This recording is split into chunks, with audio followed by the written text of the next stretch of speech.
Welcome, class 7, chapter number 5, day 2. This one is my second day for the chapter the atmosphere. कल हम लोगों ने वायुमंडल की परिभाषाओं को समझा. वायुमंडल और वायु, एटमॉस्फेयर और एयर को परिभाषित किया. Air, compositions of various air gases, यह समझा. और उसके बाद हमने समझा कि परसेंटेज एविएबिलिटी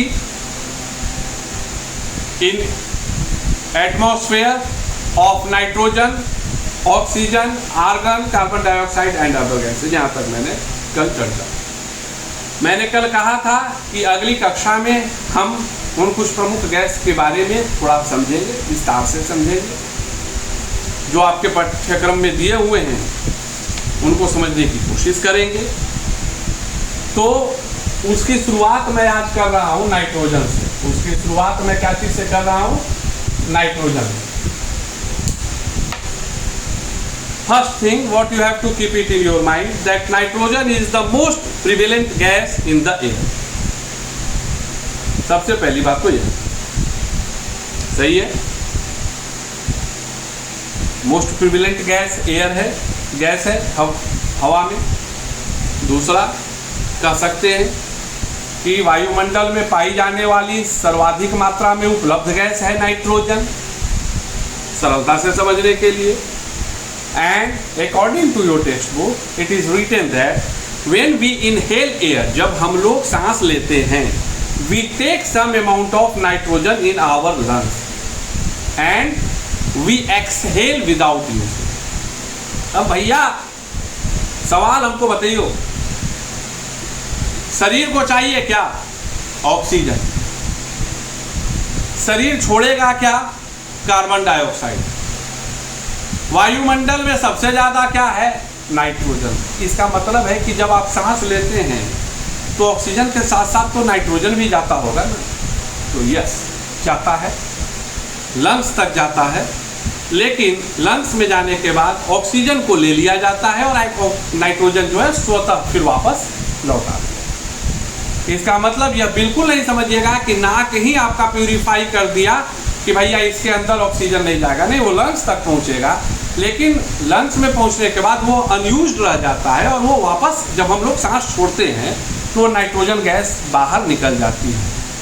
इस चीज को बेहद सरलता के साथ समझिए. बट ये आदमी के साथ होता है, प्लांट्स के साथ नहीं. Plants need nitrogen. Plants need nitrogen for their growth. अब इसको बोलोगे उदाहरण तो कहा जाता है ना कि दो सामान्य फसल के बीच में एक दलहन फसल लगाइए. ये आपको कहा जाता है कि भाई चावल गेहूं अगर आप लगा रहे हैं तो बीच में पॉसिबल है तो दाल भी लगाइए. क्यों? क्योंकि वह दाल जो है नाइट्रोजन रिच होता है और उसके कारण जो जमीन में है नाइट्रोजन की मात्रा बढ़ती है और तब जब आप अगली फसल लगाते हैं तो उसके पैदावार में वृद्धि ज्यादा हो. It means bottom line fact जो आपके दादाजी आपको बताते होंगे, जो आप नहीं समझते होंगे, लेकिन उसका सार समझिए. मतलब क्या है कि भैया एक बार अगर दाल लगाएंगे तो अगले बार फसल में ग्रोथ अच्छा होगा. Means nitrogen is responsible for the growth of the plant. So definitely nitrogen is not useful for us in breathing system, but nitrogen is important for plants for their growth. However, some plants cannot absorb nitrogen directly from the air. अब कुछ पौधे हैं जो सीधे nitrogen को नहीं ले सकते. वही बात है, वो कार्बन डाइऑक्साइड को ले रहा है, तो कुछ पौधे हो सकते हैं जो कार्बन डाइऑक्साइड को लेते हैं लेकिन नाइट्रोजन को डायरेक्टली नहीं ले सकते हैं. So some bacteria in the soil and roots absorb nitrogen. वो जमीन के अंदर से ले लेता है और वही फिर फसल में कृषि कार्यों में आपको दिखता है. So it's fact that either directly or indirectly nitrogen is useful for the growth of the plants. वो या तो सीधे ले ले या जड़ के माध्यम से ले ले, लेकिन उनके ग्रोथ के लिए नाइट्रोजन काफी अच्छा होता है. Now after nitrogen we will study about some features of oxygen. सही बात है, कुछ करना नहीं है। जो वायुमंडल के गैस हैं उसमें दूसरा सबसे ज़्यादा पाया जाने वाला गैस है 21%, second most abundant gas in the atmosphere. All living organism needs oxygen for their survival. जितने भी जंतु हैं, चूंकि बायोलॉजी में दो ही चीज होता है, पादप और जंतु, means plants and animals. We are also an example of animals. तो जितने भी एनिमल्स हैं, मतलब मनुष्य को भी जोड़कर, उन सभी के सर्वाइवल के लिए ऑक्सीजन बहुत जरूरी है। Because in the breathing process we inhale oxygen and if will not get oxygen then definitely we can't survive. So for survival oxygen is compulsory, and for breathing उसके साथ साथ कंबशन में, दहन में भी, अभी आपको पता होगा बिना ऑक्सीजन के जलेगा नहीं कुछ, तो कंबशन में भी ऑक्सीजन की जरूरत होती है। अगर इस चीज को आप समझ लीजिए, अगर आप किसी वैसे जगह में कोयला रहे या किसी चीज को जलाना चाहिएगा जहां ऑक्सीजन नहीं है, तो वहां कंबशन नहीं होगा, वहां दहन नहीं होगा, वहां चीजों में आग नहीं लगेगी। So oxygen is useful for breathing and also useful for combustion. इस चीज को याद रखिए। कार्बन डाइऑक्साइड कहने का कुछ जरूरत ही नहीं है। Presence in atmosphere 0.03। During the breathing system that gas was exhaled by the animals। सही बात है। and during the photosynthesis that gas was absorbed by plant। मनुष्यों के द्वारा शोषण में जो गैस हम छोड़ते हैं वो कार्बन डाइऑक्साइड होता है, और प्रकाश संश्लेषण की क्रिया के लिए पौधे के द्वारा जिस गैस को लिया जाता है वह कार्बन डाइऑक्साइड होता है। इस चीज को याद रखना।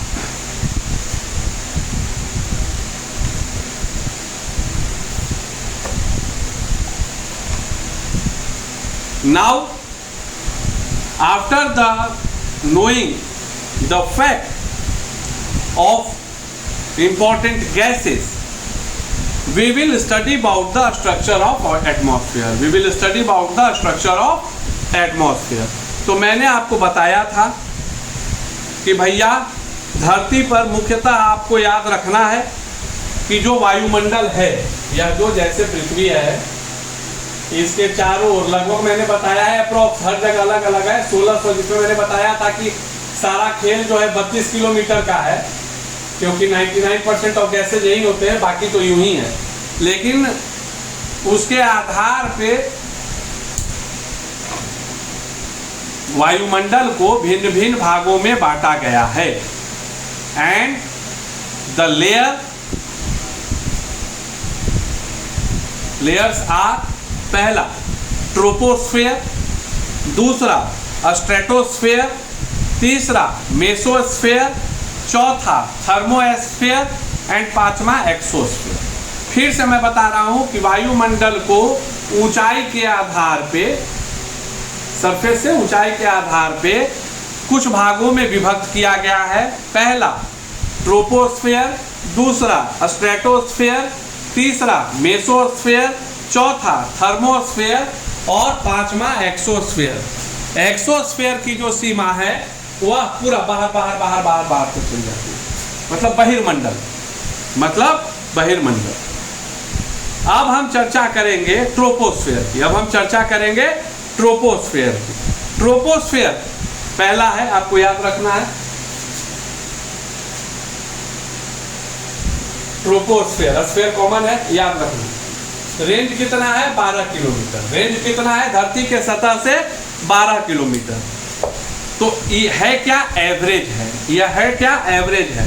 वस्तुतः ऐसा माना जाता है कि यह सबसे ज्यादा कॉन्सेंट्रेटिक, मतलब दो ही लेयर जो है सबसे ज्यादा कॉन्सेंट्रेटिक माना जाता है, बहुत डेंस माना जाता है, and that one is troposphere and some part of stratosphere. क्यों? क्योंकि 99% of the air is available in that area only. इस चीज को याद रखना है। एंड फॉर दैट आपको एक्यूरेट के लिए मैंने रफली 12 किलोमीटर कहा, क्योंकि एवरेज हाइट है। Average height is 12 kilometre, but according to the situation of earth, क्योंकि अर्थ तो गोल है ना, अर्थ तो गोल है, तो अर्थ तो गोल है, तो स्वाभाविक है कि अगर यह पृथ्वी है तो यहाँ पर भी आदमी खड़ा रहेगा और यहाँ पर भी आदमी खड़ा रहेगा पृथ्वी के सतह पर, एक नॉर्मल स्ट्रक्चर। तो आपको याद रखना है कि इसकी जो ऊंचाई है वह पोल से, पोल चूंकि ऊंचाई पे है तो पोल से 7 किलोमीटर और इक्वेटर से 17 किलोमीटर है। पोल से 7 किलोमीटर और इक्वेटर से 17 kilometre and average height 12 kilometre है। All the weather phenomena like cloud, बादल का, बरसात, fog, frost, dew, thunder storm, ये सारी जो घटनाएं होती हैं, यह जो सारी घटनाएं होती हैं वह ट्रोपोस्फेयर में ही होती हैं। And troposphere is the first layer around the surface of the earth, आपको याद रखना है। दूसरा क्या है? स्ट्रेटोस्फेयर। दूसरा क्या है? स्ट्रेटोस्फेयर। इसलिए मैंने स्ट्रेट लिख दिया। स्ट्रेटोस्फेयर है, इसका हाइट क्या है? Up to 50 kilometre. इसका हाइट क्या है? Up to 50 kilometre. तो इसका भी एक बड़ा क्षेत्र जो है वो आपका डेंस क्षेत्र में ही आता है, जहां हवा होती है, जहां तमाम प्रकार की चीजें होती हैं। आपको चीजें जो है समझ में आ रही होंगी। So the average height of the stratosphere is 50 kilometer and the main feature of this layer is कि भैया इसमें किसी प्रकार का मतलब कोई इस तरह की थंडरिंग, फॉग, क्लाउड, इस तरह की घटना नहीं होती है। So almost clouds are almost absent here and यहाँ पर बहुत लिटिल डस्ट की उपलब्धता होती है। एंड जो हवाई जहाज, कॉमन यूज समझो, जितनी भी प्रकार की आकाश से होने वाली घटनाएं हैं वह आपको स्ट्रेटोस्फेयर में नहीं होकर ट्रोपोस्फेयर में होती है। स्ट्रेटोस्फेयर इन सभी प्रकार की प्राकृतिक घटनाओं से मुक्त होता है और यही कारण है कि जेट प्लेन्स, एरोप्लेन्स, ये सभी जो चलते हैं वो हाई एल्टीट्यूड पर चलते हैं। एल्टीट्यूड पे चलने का कारण यही है कि उनको चलने में किसी प्रकार की कोई भी परेशानी नहीं। A part of the stratosphere is also known as ozonosphere.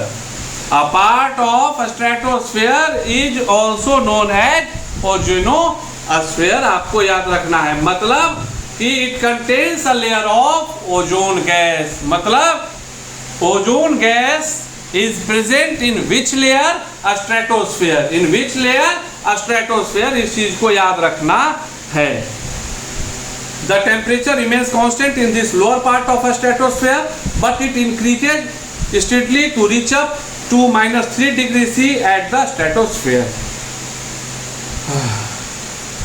The stratopause is the upper part of the stratosphere which separates it from the mesosphere. मतलब जहां स्ट्रेटोस्फेयर और मेसोस्फेयर, मतलब अब जैसे एक चीज को समझो, यह लेयर है तुम्हारा, यह लेयर तुम्हारा है क्या? ट्रोपोस्फेयर।